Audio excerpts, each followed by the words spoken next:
Good afternoon. I am a Bicolano, but I'm the Archbishop of Lipa. You know, in Lipa, usually they call me Archb. It's a friendly name, Archb. Not Your Holiness, your Excellency, or Your Grace, but Archb. So that's my name in the Archdiocese of Lipa. So thank you very much for coming to attend this short press conference that we always hold every after the Bishop's Plenary Assembly. And thank you too for the past years that you have been part of CBCP. You have been covering the church beat in your particular media networks and news organizations. Since my election as president of the Catholic Bishops' Conference of the Philippines in July 2025, I've been asking myself, where is the Holy Spirit leading the Church of the Philippines? Where is the Holy Spirit leading bishops as a conference? After some time of prayer and reflection, I came to the following priorities for the next 2 years. This year until 2027, December. This is the first term. The first priority is care for shepherds or care for bishops. You know, before tending the flock, we must care for shepherds. We reaffirm our retired bishops who remain members of the Episcopal College and deserve dignity, care, and communion. We likewise commit to accompanying our newly ordained or Jubilee year bishops through orientation and ongoing formation. So for all bishops, continuing updating is essential, particularly in addressing emerging issues such as artificial intelligence and the defense of human dignity in the light of the recent Vatican teaching. This is the first priority, to care for our bishops. Catholic Bishops' Conference of the Philippines. The second priority is CBCP commissions at the service of the bishops. We have around 40 plus offices or commissions. Our commissions exist to assist the conference and the local bishops. They do not act independently. You know, there is a document of the church, the Directory for the Pastoral Ministry of the Bishops, issued by the Dicastery for Bishops in 2004. This reminds us that commissions support the exercise of episcopal ministry without replacing the pastoral authority of the diocesan bishop. In a truly synodal spirit, we seek clearer communication, shared direction, and closer collaboration so that our programs genuinely respond to the needs of our dioceses, particularly our people. The third priority, first is care for the bishops. The second is the functional commissions. The third is advancing the synodal journey in the Philippines. You know, immediately after I was elected, I received a letter from Cardinal Grech instructing me to make sure that the synodal decrees be implemented. Synodality or sulong padayon, bayan ng Diyos, is not just an event, but a way of being a church. Our rich tradition of CBCP pastoral letters from 1945 to the present attests to the conference role in guiding both ecclesial life and the national conscience. Today, we are called to deepen the conversation of the Spirit, particularly amid complex social and political challenges. Looking ahead, the Jubilee vision articulated in the document Spes Non Confundit invites us to renew hope as we move forward towards the 2000th anniversary of our redemption in the year 2033. The synodal process will also culminate in an ecclesial assembly in Rome in the year 2028, a moment of discernment on how synodality has taken root in the life of the church. In the Philippines, this year coincides with a significant political transition, the presidential election, calling us to pastoral vigilance and moral clarity. I wish to invite you to join us in our journey together as a synodal church, serving God's people with humility, courage, and hope. Thank you very much. Before we open the floor, I would also like to acknowledge our listeners via our member stations of the Catholic Media Network. And we are also broadcasted live stream in our CBCP News and in the page of our Social Communications Commission, the ECSC Facebook page. So this press conference is being broadcasted nationwide and globally. We now open the floor, and again, the instruction is maybe again have your name. Please state your name and your news organization that you represent. The microphone is over here. Kindly approach. If you intend to be the next, kindly come near the microphone because we only have 40 minutes for this press conference. Thank you very much. Thank you. Good afternoon, Archbishop. Gerard po from Malaya. Doon lang po sa statement, yung sa synodal journey, you mentioned national conference amid complex social and political challenges. May we get the opinion of the bishops with regards to the impeachment of the top two officials of the land, President and Vice President? Thank you. May I invite Bishop Colin? Well, tungkol doon sa impeachment, lalo-lalo na yung denial ni Speaker at saka ni Sandro, of course, is a political act ng Kongreso. At unang-una, hindi namin napag-usapan sa ginawa naming conference ngayon. Pangalawa, siguro, ang ibig ko lang iparating ay hindi pa rin namin napag-aralan, at pati ako particularly, hindi ko nakita kung ano yung nilalaman ng impeachment na denial nila Sandro at saka ng Speaker. So, categorically, hindi namin napag-usapan sa aming conference. Follow-up lang po. But socially, how do you think it will affect Filipinos now, especially considering problema of kahirapan and many other natural calamities? Well, sa aking pakikipagtungo sa maraming mga civil society na nandito sa, lalong-lalo na dito sa Manila, ay masabi ko hati ang kanilang mga opinion. Merong mga sumusuporta, meron din nagdadalawang isip na baka games of the general ito, ano? Kaya hindi ko rin masabi kung ano talaga ang pros and cons nitong impeachment bill na pinay nila. Naturally, naturally, as in other issues natin, merong mga political affiliation sa ating mga kababayan. Politically, of course, it will cause some kind of division also. It will again divide, many of our people. Many will be taking sides, according to the colors, kung sino yung nag-i-endorso nitong bill on the impeachment of the President. Nais ko lang pong ipaalala po na tayo po ay allow ng isang question, then a follow-up question to allow others to also ask. Maraming salamat po sa inyong pag-unawa. Rick Saludo, Manila Times.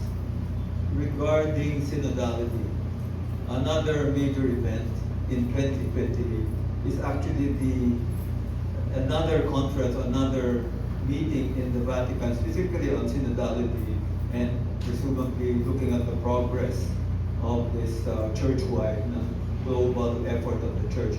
What would be the major thrust of the CBCP and the Philippine Church in preparation for this 2028 Vatican conference? Thank you. It is not a preparation, but a continuation of what happened already in 2021.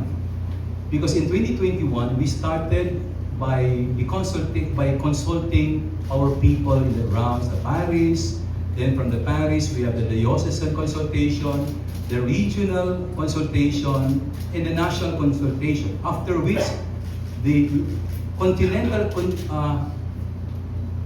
consultation happened. Well, I was there in Bangkok. Then after that, it was sent to Rome. All the reflections, the result of this dialogue, then it was returned to us. And you know, in 2024, they had the second, as a final synod. And right now, first of all, I think there is a need to read the document of 155 paragraphs. And very beautiful indeed. If there are 5 chapters of this document, we try to interiorize, because you know, in the document it says the first conversion is the mind. The conversion of the mind, so that we will be aligned into what you call the pathway, the journey of walking together. So it is not just a preparation, but an implementation of what happened in 2021. So it's not a preparation, but we are just continuing, or even the word is implementing what happened during the previous consultation, so many sectors in our society.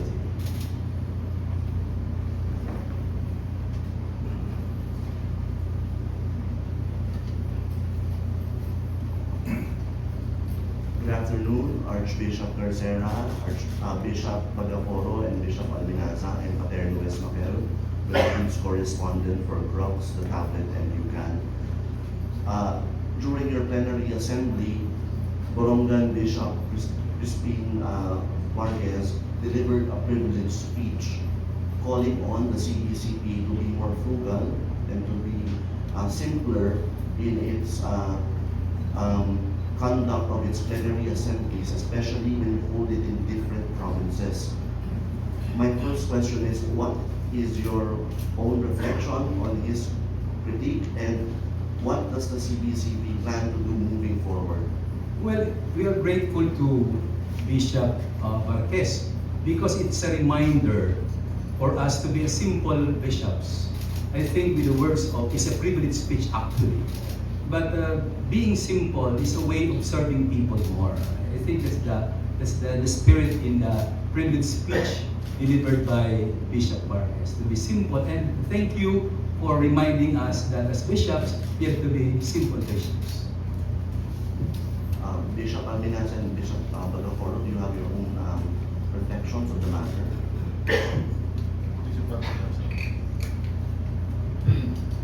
For me, it's a welcome thing. It's a timely reminder. And in fact, I think based on our conversation in the spirit, we also affirm those. Although we did not discuss because it's a privileged speech. And if I may add, I think he mentioned there's something also that we will have to be more sensitive to how our conduct of meeting will affect the common home. So I noticed that it's the practice still, of using single-use plastic drinking water. So that is something that personally I take notice of, that maybe we could agree on finding other ways of avoiding use of single plastic, and also many other little things that we can do to really address the environmental problem. Ako ganun din. It's a welcome opportunity for others to be reminded yung privileged speech ni Bishop Marquez. Lalong-lalo na considering yung ating economic situation ng marami nating mga parishioners.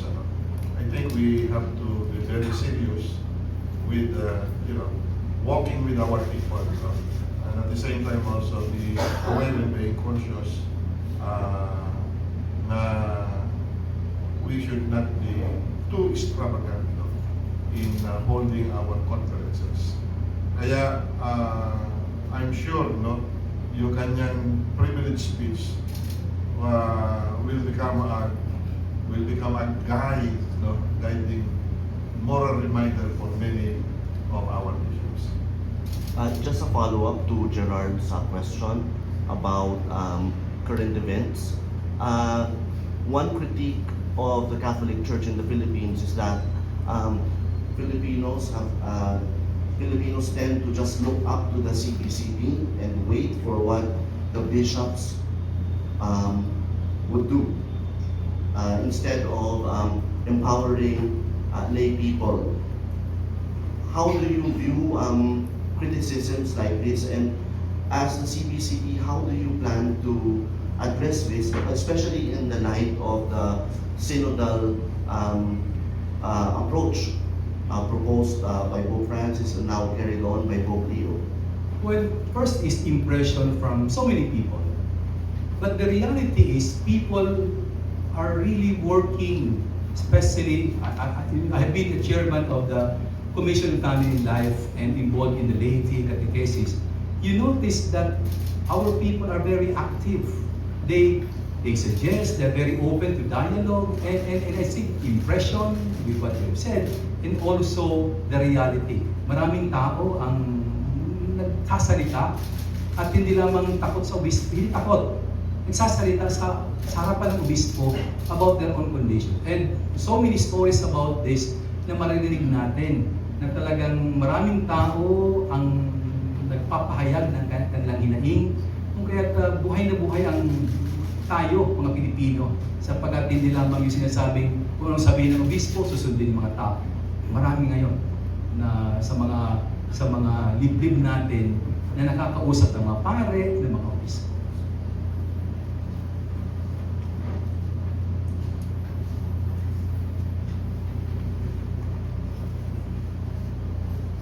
Good afternoon po. Ian Lucky po of Philstar.com. Siguro yung tanong ko po is, ngayon po ba na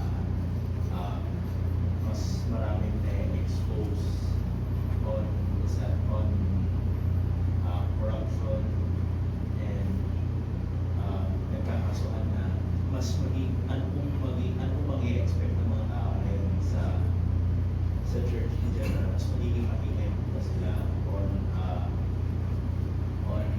advocating for governance o communication of these issues? Isa yan sa mga advocacy at tahas ng Episcopal Commission on Social Action, Justice and Peace. We have one section on good governance. So definitely we will continue on that. And in fact, we already, when Bishop Colin was still the chairman, we had a memorandum of cooperation with DPWH and with CSO and local government unit to precisely aid in the monitoring of the implementation of projects.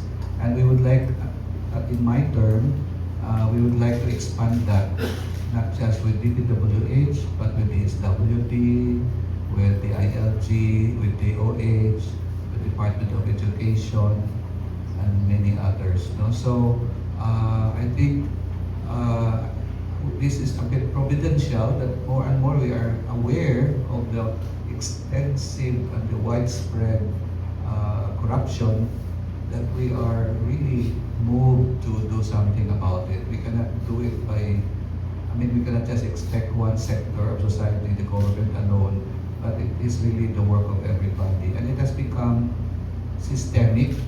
That's why we need collective action to respond to this. Dagdag lamang na ang simbahan ay hindi lang obispo at mga pare. So you have experienced it last December. So many people. So makasama natin. So kita-kita nyo ang hinaing ng mga tao natin. So hindi lang obispo o pare. Marami tayo na alam na, ramdam na ramdam ng mga Pilipino ang kalagayan natin.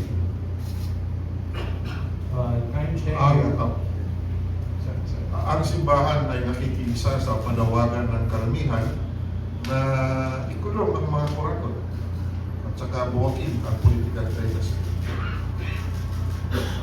Follow-up na po. anyone can answer na. Paano kaya tayo magiging sinodal sa mga corrupt na politiko?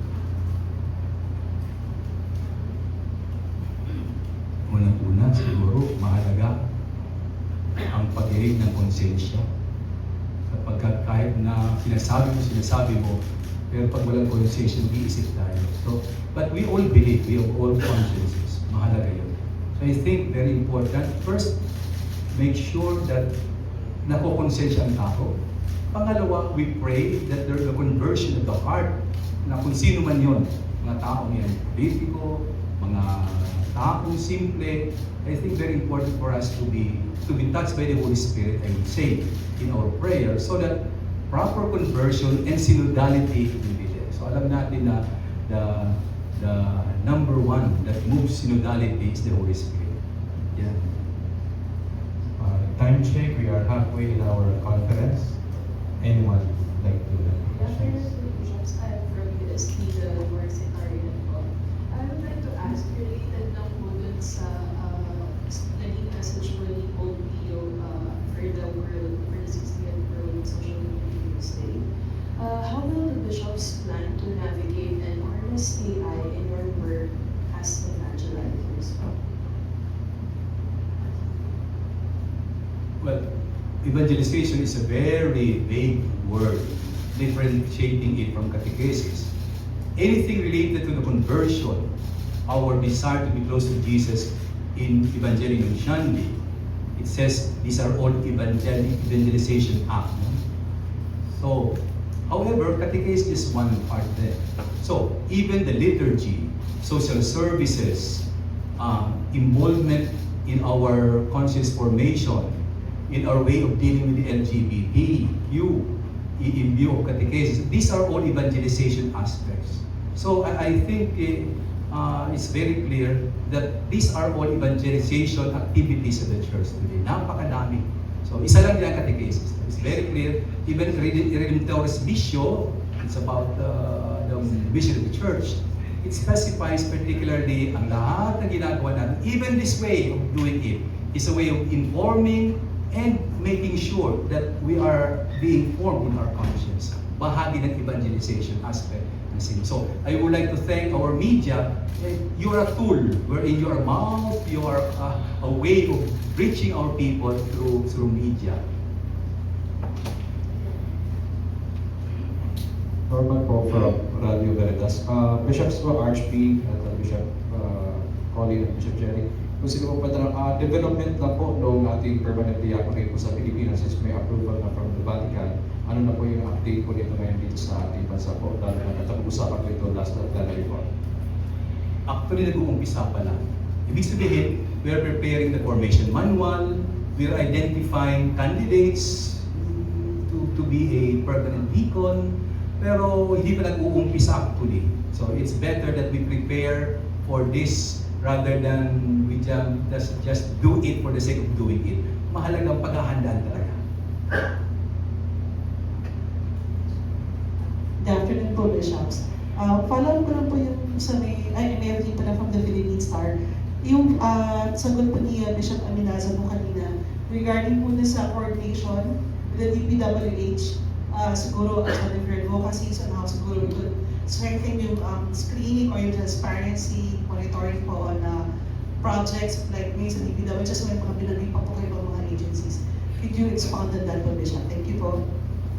This coming February 2 to 6, there will be a National Assembly of Social Action teams from all over the country. We're expecting everybody will be represented. It's one of the things that we will tackle on. We will have conversation with the different government officials, no? And we will really try to come up with a partnership with each of them so that, first of all, the services that are intended for the people will be delivered to the kinaukulan at mamonitor natin yun, no? So, and this is not just the church, but also civil society organizations, and in tandem also with the local government unit. So it's about helping each other to be more accountable and to make sure that we really truly serve the poorest of the poor and those most in need, no? Maging responsive yung mga programs. Bishop, alam ko lang po. So you're saying, are you pushing for the government siguro to come out, siguro with a council, din po siguro sa society groups, kaya coming from the private sector, including siguro po yung church, siguro in terms of yung monitoring po the spending and the progress of projects po. Would this also be siguro multiplied or in other dioceses po, not only, let's say, in CPCP po? Thank you po. Actually, CBCP is all the 86 are involved. No? So the social action directors that will come together, they're all coming from different ecclesiastical territories. So i-cascade yan, and we hope that this will really make a difference, no? Kasi yun na nga ang challenge ng synodality, enlarge the space of our tent. So i-widen natin yung network at lahat tayo ay responsible, no? May pananagutan.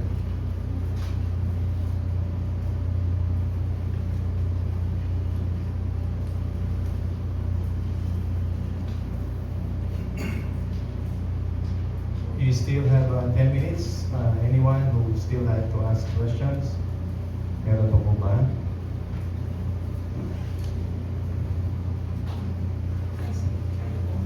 Sorry, on another topic, kay Archbishop Garcia. Archbishop, tatanong lang po, parang a few days ago yata, was it, a couple of weeks ago, parang I heard that there were some, I don't know, government officials siguro wanting to meet with you. Tama po ba? Did it ever materialize? Was it ever taken up dito po through the plenary? Tapos kung ano po ba yung, ano yung pwedeng pag-usapan, ano pwede din development? Thank you po. First of all, wala pa kong government official na nakausap so far. Wala pong request for me.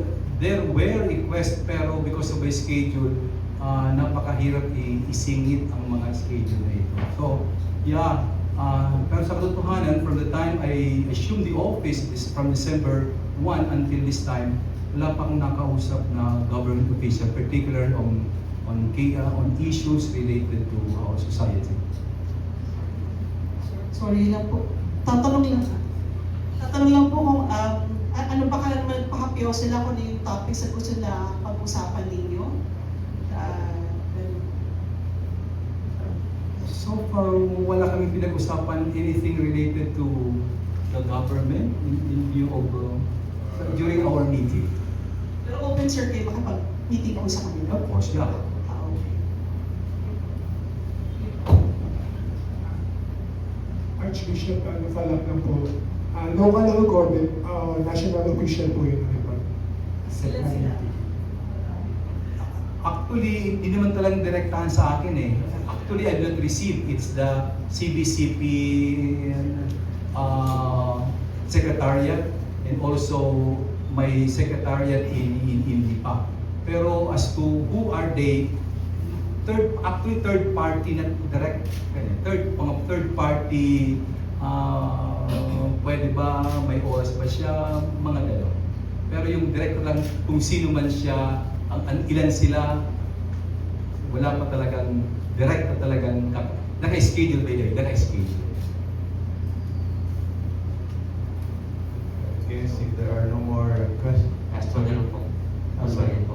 Archbishop, how do you view yung magiging relationship po ng CBCP with the current government under your administration? Yun, mahalaga ang communication at nag-uusap. Mahalaga yun. Because kung yung nag-uusap, napakahirap. So I think we are open to a dialogue. So, remember dialogue, that monologue, dialogue. Wherein, what's the best, what is good for the Philippines? I think is a key point there in dealing with our government officials. We are open because kinakailangan, just like you as communicators, kinakailangan may pinag-uusapan at the word is dialogue, in humility. Ako naman, kung tanongin ninyo, volunteer na lang ako. When I was Caritas Philippines President, hindi ko naman bilang kung ilang government officials ang nakausap ko at nakipag-audience sa akin. In other words, katulad ng sinabi ni Archbishop, ang CBCP, ang mga obispo, open makipag-dialogue, open makipag-usap. After all, we are serving isang tao lang naman ating siniservisyuhan, ang ating sambayan ng Pilipino. Okay, another one. Can you acknowledge yourself? Yes, I asked an earlier question already. It's a little times. The youth, this is obviously a major constituency focus of the church. Maybe you can share with us what directions and trust that the CBCP has, particularly to engage the youth. And this, of course, will especially be particularly crucial in the area of technology and AI. Yan po ang larangan ng ating kabataan. Yun po. And I'll have another question after this. Thank you. Very important are 2 points. One is mental health. Napakahirap ngayon, marami nagsisuicide, hindi maunawaan sapagkat problems because of technology. Second, I think we have to guide our young people and even our older people, especially for the use of AI. So I think ito mga napakahalaga sa panahon ito. But my concern really is about mental health. Marami sa ating mga kabataan. So I would just point on these 2 things, mental health and the influence of AI, making sure that we maintain our own dignity, our own human dignity. Thank you. My other question is relating to something that was asked earlier, communication and dialogue with the government. And I asked it from the perspective of an official of the Royal Administration that was actually involved in dialogue between the CBCP and the church. And would you be open, because this is to meeting with President Marcos? And ask that question because there were meetings between top bishops, including Bishop Rod criticized the administration during the time, direct meetings with President Arroyo. Thank you. Yes, of course. We are open to dialogue with the president.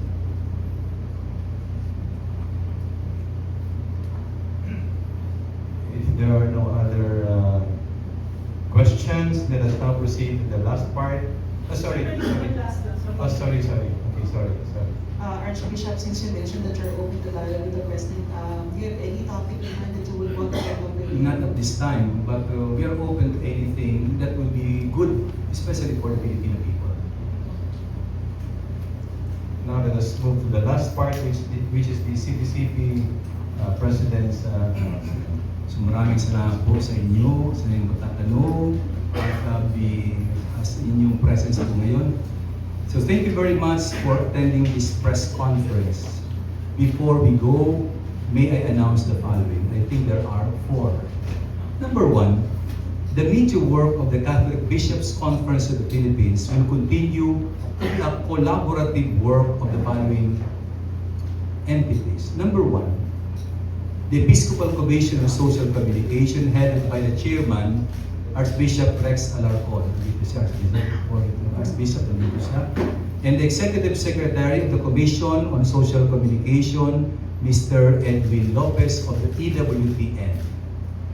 The second is the CBCP Media Office. You know him. He's the director of the office, Monsignor Pepe Quitorio.